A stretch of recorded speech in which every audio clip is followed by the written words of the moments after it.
శ్రీకృష్ణ పరబ్రహ్మణే నమః. నిన్న పారాయణంలో మనం అజామీలుడి అంతటి నీచ ప్రవర్తన కలిగిన వాడు లేడు అని అనుకుని, కానీ అతడు ఎటువంటి వాడు అని పోతన గారు మనకి వివరంగా చెప్తున్నారు. మొదటి నుంచి అతనికి నీచ ప్రవర్తన లేదు, ఎందుకు అలా మారిపోయాడు అనే విషయాన్ని గురించి మనకి చెప్తూ ఉన్నారు. అయితే శీలము అంటే ధర్మ సంశీలుడై ఉన్నాడు అతడు. భార్యని చేపట్టక ముందు శాంతుడై దాంతుడై ధర్మ సంశీలుడై ఉన్నాడు అని నిన్న తెలుసుకున్నాం. ఇక్కడ శీలము అంటే స్వభావము. అజామిలుడు నిరంతరము తాను చేయవలసిన కర్తవ్యమును గూర్చి తాను ఆలోచించగలిగినవాడు. తన ధర్మాన్ని తాను నెరవేర్చగలిగినవాడు. 4 వేదములను తండ్రి గారి దగ్గర నేర్చుకున్నాడు.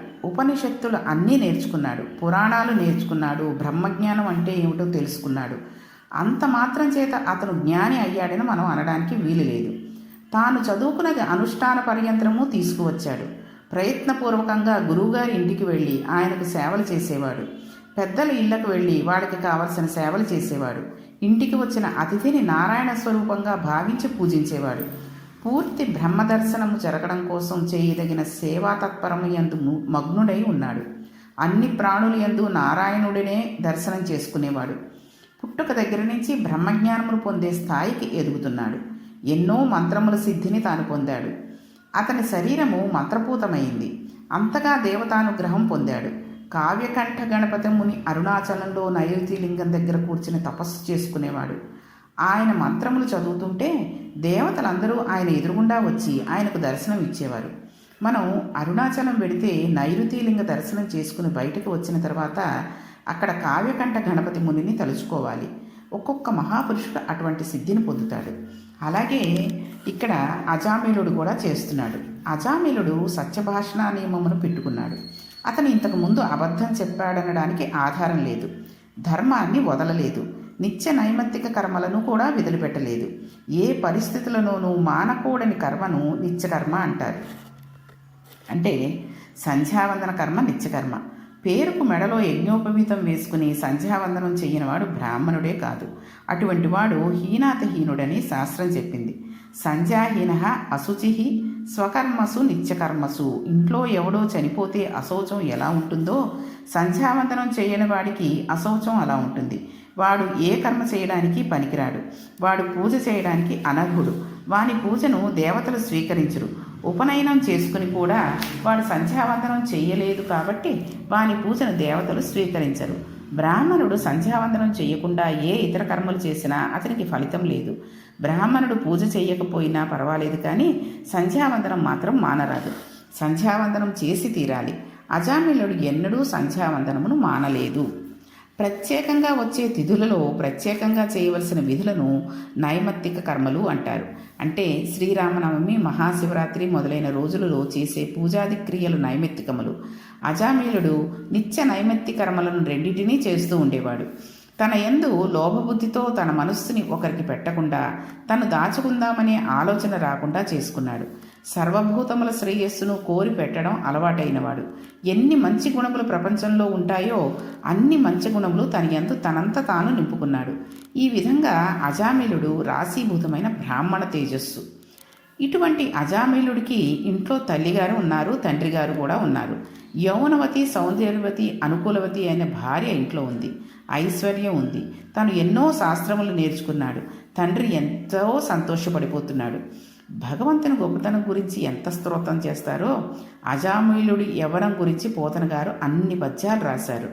కొంచెం యుక్తాయుక్త విచక్షణతో దేనిని అసలు పట్టుకోవాలి, దేనిని వదిలిపెట్టాలి అని తెలుసుకోగలిగినది. పట్టుకోవాలని తెలిసినా పట్టుకోవడానికి ఓపిక ఉన్నది యవనం మాత్రమే. ఈ యవనం ప్రధానంగా 2 భ్రంశం చేస్తాయి. యవనంలో తాను దేనిని పట్టుకోవాలో దానిని వదిలిపెడతాడు. దాని స్థానము రెండిటికి ఇస్తాడు. ఒకటి అర్ధార్జన. ఒంట్లో ఓపిక ఉండగా డబ్బు సంపాదించాలని కనబట్ట ప్రతివాడిని నిష్కారణంగా అయ్యా మీ అంతవారు ఎక్కడ ఉన్నారండి అంటూ ఉంటాడు. మారీచుడు రామాయణంలో అరణ్యకాండలో చెబుతాడు. సాధారణంగా అధికారుల దగ్గరకు చేరేవారు నిరంతరము వారిని పొగిడేవారై ఉంటారు. వారు గోతిని తీసి గడ్డి కప్పిన వారుగా మనం గుర్తించాలి. చూడండి, ఏనుగుల్ని వాటిని పట్టడానికి అడవుల్లో పెద్ద పెద్ద గోతులు చేసి పైన కర్రలు పెట్టేసి వాటి మీద గడ్డి కప్పేస్తారు. అది మామూలు నేలే అనుకుని అది వెళ్ళిపోతూ ఉంటుంది, వెళ్ళిపోయి అందులో గోతిలో పడిపోతుంది. అలాగే కొంతమంది పెద్దవాళ్ళని, అధికారంలో ఉన్న వాళ్ళ మంచి మనం తెలుసుకోవాలి అంటే, వాళ్ళని గోతిలో పడేయాలి అంటే, చెప్పాలంటే మస్కా కొట్టాలి అంటే మనం ఇలాంటి పనులే చేస్తూ ఉంటాం. మీ అంతటి వాళ్ళు లేరండి, మీరు ఎంతటి వాళ్ళండి, అంతటి వాళ్ళండి అని వారు పొగిడి గోతిలోకి తోస్తారు. నిజంగా మేలు కోరేవాడు మనస్సుకి అప్రియంగా అనిపించినా యథార్థం నొక్కదానినే తీసుకొచ్చి మాట్లాడతాడు. అలా మాట్లాడేవాడు మనకి దొరకమన్నా దొరకడు, దొరికినా అతని మాట వినేవాడు ఉండడు. అలా దొరికితే వాని జీవితం మారిపోయినట్లయితే వాని తప్పు సవరింపబడుతుంది. అర్థ సంపాదనకు అనువుగా అధికారులను పోగొట్టడం అనేది నిమగ్నమైన వాడు బెల్లపు పరమాణమైన అదే రుచి, పంచదార పరమాణమైన అదే రుచి అని ఒకే పాయస పాత్రను తీసుకువచ్చి ఎన్ని గ్లాసులలోకి సత్తుకు తిన్నా ఒకే రుచి ఉంటుందని తెలియక కామినీ పిశాచం పట్టుకుని తన ధర్మపత్ని ఇంట ఉండగా ఇతర స్త్రీల యందు వెంపర్లాట పెట్టుకుని దౌర్భాగ్యుడిలాగా నశించిపోతున్నాడు. ఈ రెండిటి చేత యవ్వనం నశించిపోతుంది. అలా నశించిపోవడం అత్యంత ప్రమాదకరం. అవి ఏంటంటే అనవసరమైన ఆర్జన, తర్వాత కామం పెట్టుకుని పరస్త్రీల యందు వ్యామోహాన్ని పెట్టుకోవడం. ఇప్పుడు వర్షం పడినప్పుడు నది ఎక్కడ బాగా పొంగి పొర్లుతుందో అక్కడ గట్లను వర్షాకాలం రాకముందే బలవత్తరం చేస్తారు. గట్టు బలవిహీనంగా ఉంటే నదీ జలం ఊళ్ళోకి వచ్చి పడిపోతుంది. గట్లను బలంగా ఉండేలా చేయాలి. కాలువలోనికి నీటిని విడిచిపెట్టాలి. అప్పుడు నీరు తాగడానికి ఉపయోగపడుతుంది, సేద్యానికి కూడా ఉపయోగపడుతుంది. అపోవాయుధంగం బ్రహ్మ అంది శాస్త్రం. నీరు ఈ సమస్త భూమండలమునకు ఆధారభూతమై ఉంది. అందుకే మహామంత్ర పుష్పం నీటి గురించే మాట్లాడుతుంది. వర్షాకాలంలో పల్లములకు ప్రవహించే నది ఎటువంటిదో యవ్వనం అటువంటిది. తల్లిదండ్రులు కానీ, గురువులు కానీ, సమాజం కానీ యువతను మంచి మార్గం వైపు తిప్పే ప్రయత్నం నిరంతరం చెయ్యకపోతే సమాజమునకు ప్రమాదం అటువైపు నుంచే వచ్చేస్తూ ఉంటుంది. ఇప్పుడు అజామిళుడికి యవ్వనం అంకురించింది. యవ్వనం అంకురిస్తే ప్రమాదం ఎలా వస్తుంది? ముకుందమాలలో కులశేఖర ఆళ్వారు వాళ్ళు చెప్తారు, ఈశ్వరుడు మనకొక్కరికి మాత్రమే ఒక గొప్ప బహుమానాన్ని ఇచ్చాడు. ఆయన మనకి కళ్ళు, ముక్కు, చెవులు, చర్మము, నాలుక అనే 5 జ్ఞానేంద్రియాలను పెట్టాడు. ఈ 5 ఉంటే వాడంత అదృష్టవంతుడు లేడు. ఈ 5 ఇంద్రియములతో భోగములను అనుభవించవచ్చు, ఈశ్వరుడిని చేరుకోవచ్చు.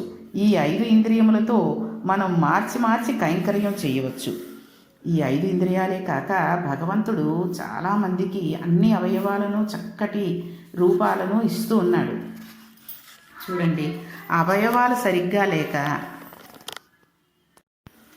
కాలు వంకర్లు, చెయ్యి వంకర్లు ఉన్నవాళ్ళు ఏ జన్మలోనో ఏదో చేసుకున్న పాపాన్ని కొంత అనుభవిస్తున్నారనుకోండి, వాళ్ళని మనం ఏమీ అనలేము. అయితే ఈ రోజుల్లో ఏమైపోయిందనంటే ఈ మధ్యకాలంలో మరీను భగవంతుడు మనకి అన్ని అవయవాలు మన పిల్లలకి, మనవలకి, మనవరాళ్ళకి ఇచ్చినప్పటికీ ఈ మధ్య ఒక సినిమాలో వచ్చిన ఒక పాటకి వాడి భుజం పైకెత్తేసి కాలు ఈడ్చుకుంటూ నడుస్తూ చేసిన ఆ శ్రీవల్లి పాటకి అన్ని అవయవాలు చక్కగా సౌందర్యంగా ఉండే పిల్లల చేత అలాగ కాలు వంకరగా పెట్టించి గూని వచ్చినట్టుగా చెయ్యి పెట్టించి డ్యాన్సులు చేయిస్తున్నారు.